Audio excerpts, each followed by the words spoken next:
भागवत में राजा परीक्षित ने प्रश्न किया है कि प्रभु नंद बाबा ने ऐसा किया क्या है जो ने इस समय पर इस उम्र पे ठाकुर जी की प्राप्ति हुई। कि नंदास्त्वात्मजुत्पन्ने जातालादो महामना आहूय विप्रान वेदज्ञा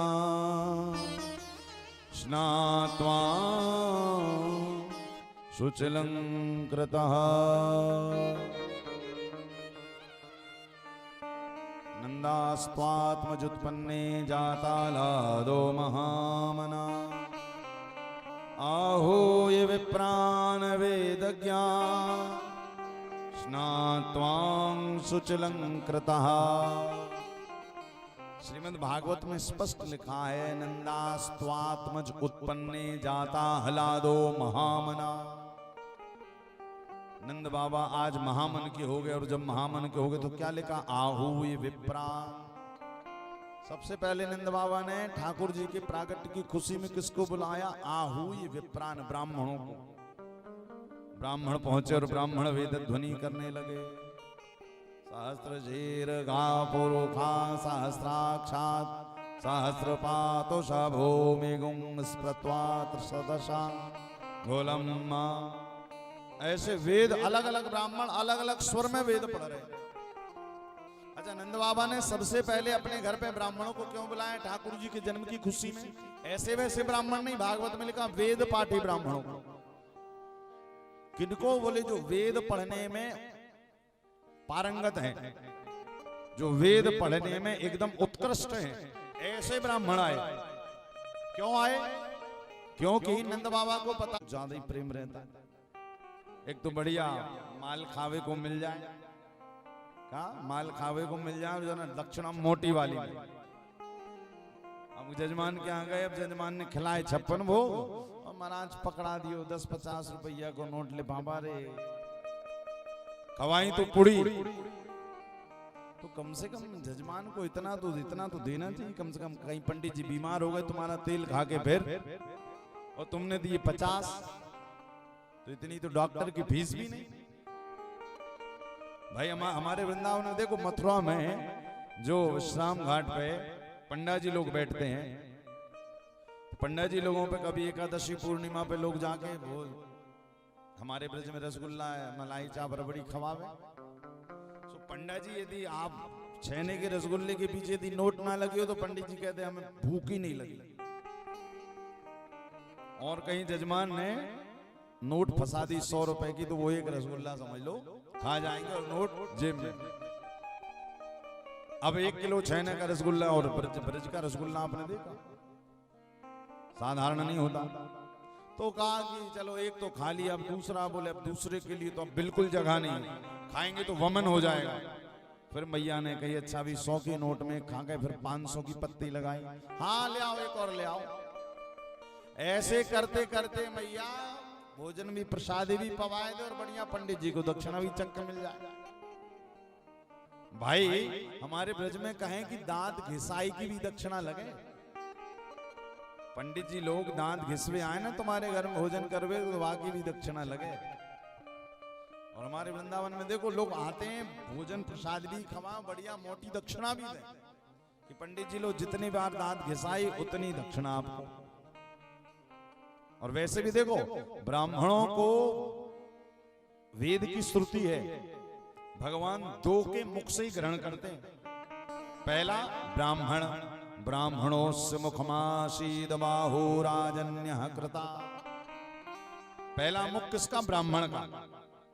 इसी कारण हमारे यहाँ पर शास्त्र में नियम है कि अमावस्या पूर्णिमा एकादशी जब हम व्रत करते हैं तो पारायण बाद में करें, पहले ब्राह्मणों को जिमाएं दक्षिणा दें, यथा संभव उनकी सम्मान पूर्वक विदाई करें, उसके बाद हम कोई व्रत पारायण करें। क्यों? क्योंकि ब्राह्मण के अंदर पेट में चला गया, ब्राह्मण तृप्त हो गया तो समझ जाना भगवान नारायण अपने आप तृप्त हो जाते हैं। ब्रह्म वाक्य जनार्दना, ब्रह्म का वाक्य ब्राह्मण का वाक्य यानी भगवान का वाक्य, और ब्राह्मण को तुमने खिलाया यानी साक्षात नारायण को खिला दिया। तो लिखा हुआ 2 के मुख से परमात्मा खाते हैं, पहला ब्राह्मण और दूसरा अग्नि। हम लोग हवन करते हैं ना, नारायणाय स्वाहा, कुबेराय स्वाहा। ये स्वाहा कौन है? ये स्वाहा देवी के माध्यम से ठाकुर जी के पेट में जाता है। और यदि ब्राह्मण को भोजन बढ़िया मिल गया, दक्षिणा बढ़िया मिल गई, फिर ब्राह्मण आशीर्वाद ना भी दे और यदि ब्राह्मण तृप्त हो गया, तो याद रखना ब्राह्मण के 3.5 करोड़ रोम तुम्हें आशीर्वाद दे देते। और उन्होंने आशीर्वाद दे दिया, समझ लो भगवान ने तुम्हें आशीर्वाद दे दिया। और कहीं कहीं क्या होता है, पंडित जी से आशीर्वाद मांगना पड़ता है। अरे पंडित जी आशीर्वाद तो दो। पंडित जी कहते हैं भैया आशीर्वाद मांगा नहीं जाता, आशीर्वाद तो मिल जाता है, बस दिल से निकलता है। अब ब्राह्मणों का आशीर्वाद दिल से लेना, तो उसके देखो मैंने उपाय बताया क्या, बढ़िया बुलाओ, सम्मान करो, चक्क भोजन कराओ बढ़िया वाले। कहीं कहीं क्या होता है, माताएं ठंडी पुड़ी बनाकर रख लेती हैं कि 12 बजे पंडित जी आएंगे सो खवा देंगे। ठंडी पुड़ी खवावे के बाद में हम पंडित जी से कहें पंडित जी आशीर्वाद दे दो, तो पंडित जी मुख से तो कह देंगे हाँ आशीर्वाद, और अंदर ही अंदर कहेंगे। अब क्या कहेंगे वो पंडित जी से ही पूछो। ठंडी पुड़ी खाने के बाद कौन आशीर्वाद देगा? इसी कारण भागवत में भी लिखा है, नंद और यशोदा ने जब तक ठाकुर जी नहीं आए कन्हैया को प्रकट कराए भयो, तो सबसे पहले अपने गुरुजी को एक दिन भोजन के लिए बुलाया, शांडिल्य मुनि को। शांडिल्य मुनि के पास समय कम था, कहीं जजमानी में जाना था, तो उन्होंने अपने भांजे श्री को भेज दिया कि आगे काम करो, आज तुम हमारे जजमान के भोजन कराओ। शांडिल्य मुनि के भांजे ने कहा प्रभु ठीक है, चले गए। अभी नहीं क्या पता कि नंद यशोदा के आप पुत्र नहीं है, पुत्री नहीं है। ये तो गए बढ़िया, नंद यशोदा ने इनकी खूब सेवा करी, और सेवा करने के बाद में वो भाव से भोजन प्रसादी करवाई। भोजन प्रसादी के बाद दक्षिणा दी। दक्षिणा देने के बाद शांडिल्य मुनि के भांजे के मन से अपने आप आशीर्वाद निकला। जब प्रणाम किया नंद यशोदा ने, तो क्या आशीर्वाद निकला? बोले नंद रानी पुत्रवती भव, नंद बाबा पुत्रवान भवा। यशोदा रानी पुत्रवती भवा। यशोदा मैया ने कही, बोले पंडित जी महाराज 85 वर्ष के है गए, अब या उम्र में भी तुम कह रहे हो पुत्रवती भव, नंद बाबा कह रहे पुत्रवान भव।